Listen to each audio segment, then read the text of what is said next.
আসসালামু আলাইকুম এভরিওয়ান। আজকে একটা নতুন মিনি ব্লগ নিয়ে চলে এসেছি আপনাদের মাঝে। যে হালকা হালকা বৃষ্টির মধ্যে বাইকটা আজকে ওয়াশ করার জন্য বের করেছি।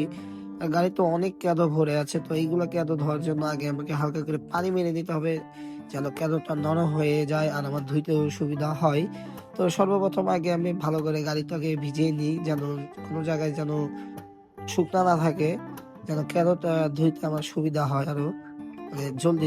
আর এই যে কেমিক্যালটা ইউজ করি, এটায় আমার গাড়িতে কোনো সাইড ইফেক্ট বা কোনো কিছু হয় না। আর এইখানে আগে গাড়িটা ভালোভাবে আমি একটা কাপড় দিয়ে ভালোভাবে ডলে নিই, যেন কোনো জায়গায় আরো ময়লা না থাকে। আর এটা ইউজ করলে কোনো সাইড ইফেক্ট বা কোনো সমস্যা হয় না, গাড়ির কালার যাওয়ার কোনো চান্স থাকে না।